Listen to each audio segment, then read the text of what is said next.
Hey kids, this is Ivan. How you doing? Well,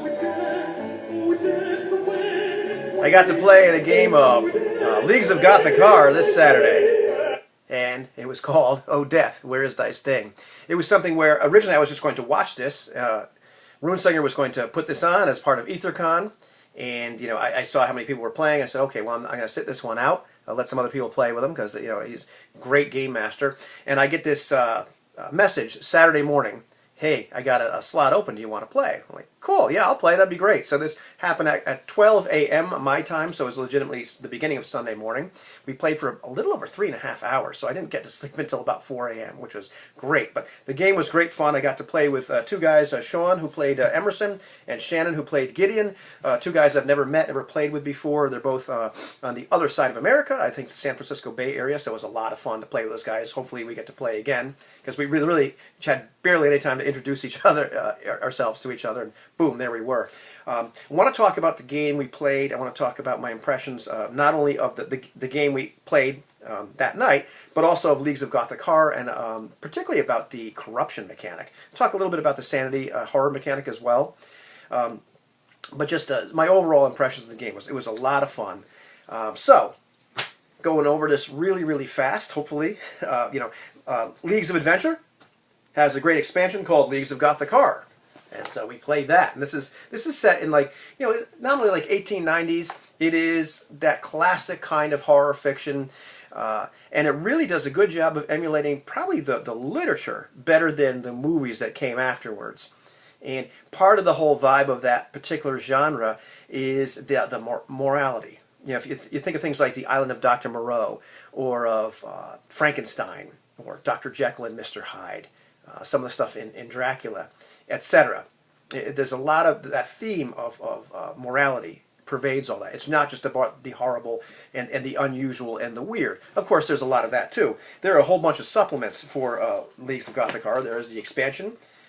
There's the guide to black magic. So you can really kind of go in any kind of direction.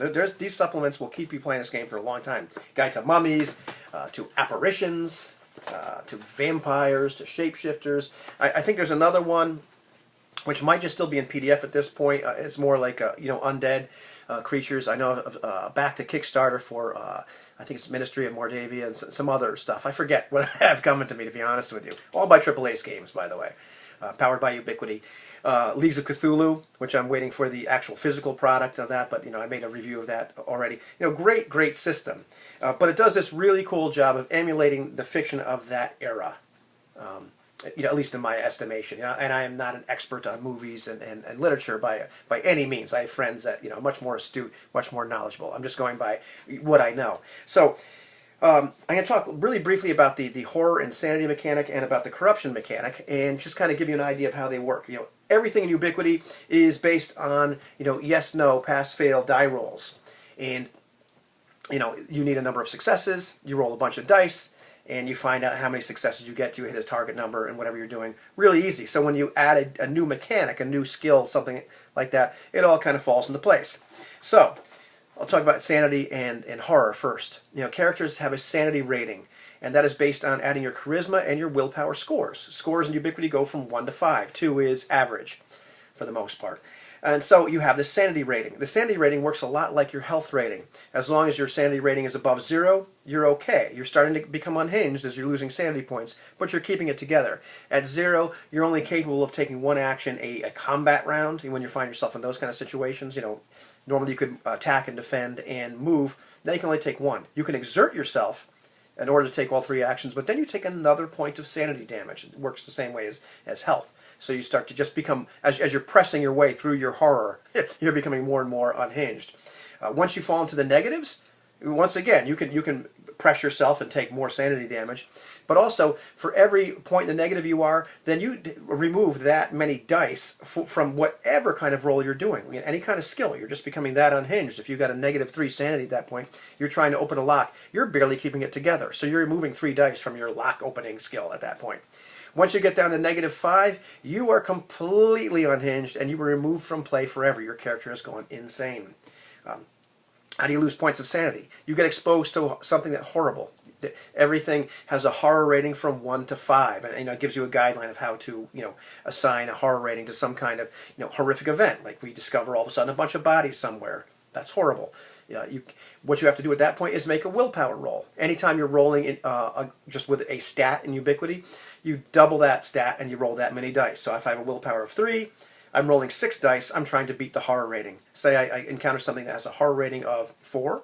Okay, as long as I roll 4 or more successes, I haven't taken any sanity damage. Doesn't mean I'm not frightened or shaken up or whatever, but I'm managing to keep it together. If I roll less than that target number, say a 4 horror, which is a pretty horrible thing, then for the difference, say I only roll 2 successes, and it had a horror rating of 4, then I'm taking 2 points of sanity damage. Just like taking health damage from being hit by something. So, and you can regain sanity slowly over time through various therapeutic means, such as psychotherapy or morphine. It's very, very Gothic, in that regard. So, in Leagues of Cthulhu, things have a horror rating of up to 10. But then again, if you encounter Yog-Sothoth, you better be rolling 9 successes on your horror rating, because that's really just enough to hinge just about everybody. My character Montgomery actually was able to roll 10 dice because he had a willpower of 5, an exceptional willpower. So he was able to make most of the horror rolls, but not all of them. He was slowly becoming unhinged himself. And I will try not to give too many spoilers about this session because it is really cool. But I have to kind of talk about what happened a little bit. The other mechanic, which it gave me pause when I first read it, and I had to actually experience it to really see how cool it was, is the corruption mechanic. And remember, I talked about that morality that this game really kind of examines, and is part and parcel of the genre of that time. When you do things that are horrible, that are morally reprehensible, you start to build up corruption. And so every time you do something that's arguably just not nice, like I pretty much left a damsel in distress and decided to not go investigate at that point. I took a point of corruption. Every 5 points of corruption you take, you then get a game master assigned flaw based on this corruption, and then you reset your counter, at 0 points of corruption. And another 5 points, you get another flaw. Once you gain a number of concurrent flaws in excess of your charisma rating, then you are a non-player character. Your character has been deemed to become so morally corrupt at that point, they become a non-player character. They are in the hands of the game master. And my character had a charisma rating of 3, I believe. He started out play with 1 flaw and 4 points of corruption, and I actually got to engage in an evil act. I engaged in several evil acts actually, but I got one point where I gained a new flaw and reset that counter again. When I first read about this, I was transported back to 1981 and being 13 years old and thinking, no, you can't take my character away. That's not cool.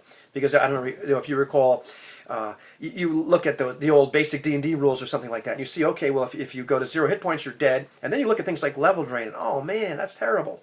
So I had that moment of looking at the sanity rules and the horror, the corruption mechanic rather, and thinking, geez, that's not fair. Because hey, I look back at we laughed about it at the end of the session, and man, we're talking about like 15 immoral acts would put my character like say in the realm of just being unplayable anymore.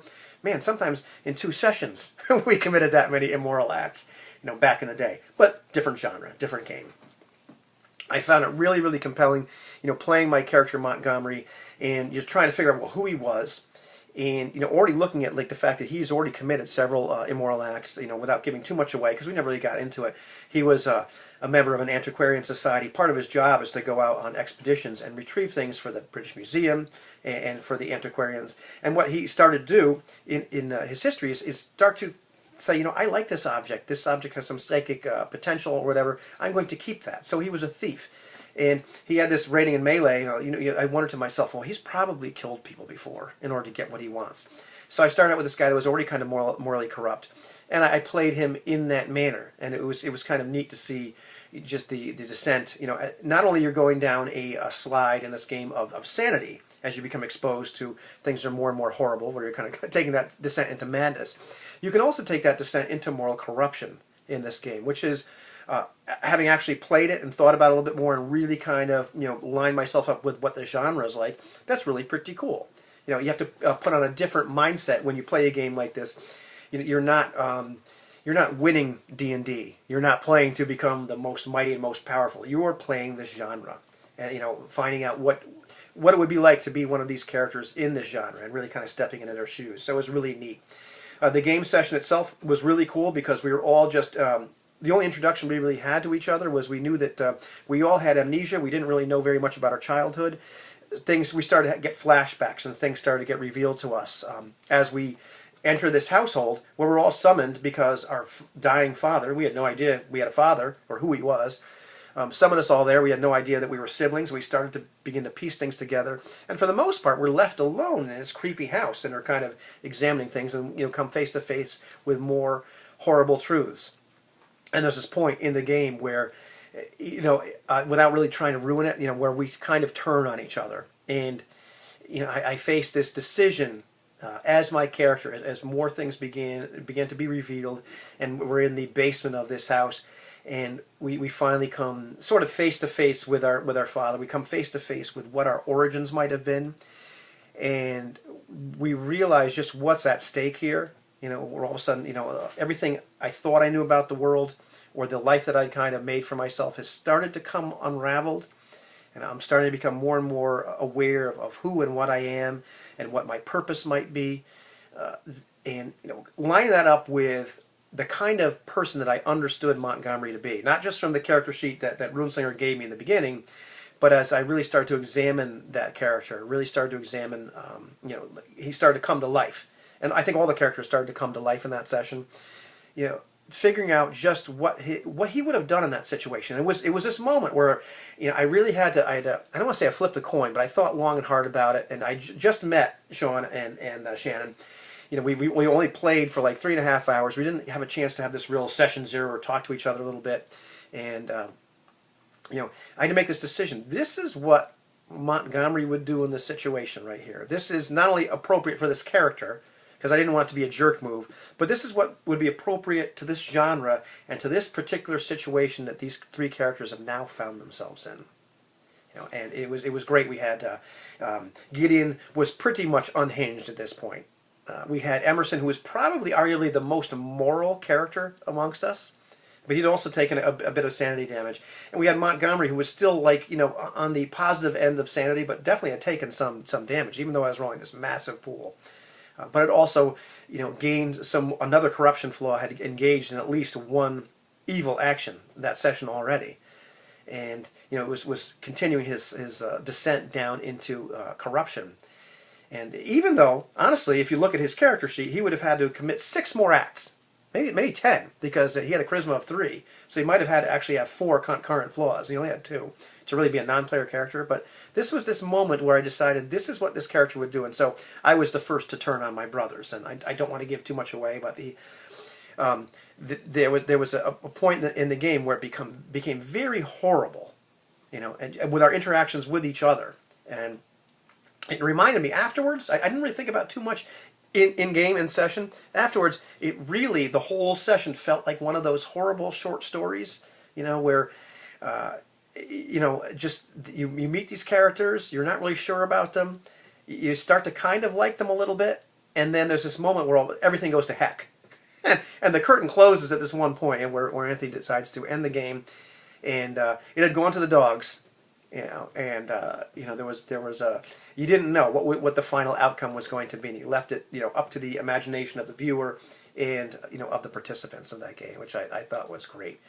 But to me, the session really kind of emulated one of those stories. What the great thing was, and I really hadn't thought about this too much about Leagues of Gothic Horror, is it was not about vampires and werewolves. It wasn't about this kind of Gothic horror. It was more of that sort of mad scientist, Island of Dr. Moreau, that horrible old house on the hill, where you find out. Everybody kind of suspects that something dark and awful might be happening there, but then you're allowed to enter that house. You go in that door and you find out for yourself just how awful it is. And that was really, really neat. I really enjoyed the session. I enjoyed it I enjoyed it while I was playing it. It was very immersive, but I enjoyed thinking about it afterwards and just, thinking about what we had done, what those characters had experienced, and just how awful that particular story that emerged was. that situation. Really, really neat. So I enjoyed the session quite a bit. It was a lot of fun. I liked playing with a couple new people. I loved how the system really kind of worked flawlessly with emulating that kind of fiction. And there was a point when I don't want to give anything away, but we were involved in some mechanical interfacing with the system, and I've become relatively good at Ubiquity. And I'm not sure how much experience the other two have had with it, and it could have gone a little faster. I think if everybody had been as up to speed as, like, say, Anthony and I are on the system, that was okay. And of course, if we were all face to face, but also, Anthony kind of pointed out to me in the conversation that kind of slow nature of what was happening. Well, also almost kind of made it more horrible because you had more time to think about what these characters were doing to each other at this point in time. So a lot of fun with Leagues of Gothic Horror, a lot of fun with that session with those players, and really enjoyed the corruption mechanic a lot more than I thought I would. And it was also fun to watch the descent into madness of especially of the other characters. So I really like how this game handles those tropes, for lack of a better word, and how this game in general handles that particular genre. I'm really looking forward to playing Leagues of Cthulhu too, because I think that'll be an absolute hoot. So those are my takes on that game and that session, and hopefully you guys can watch that and enjoy it for yourselves. Where is thy victory? Well, you'll have to watch and find out. Very apropos title, actually.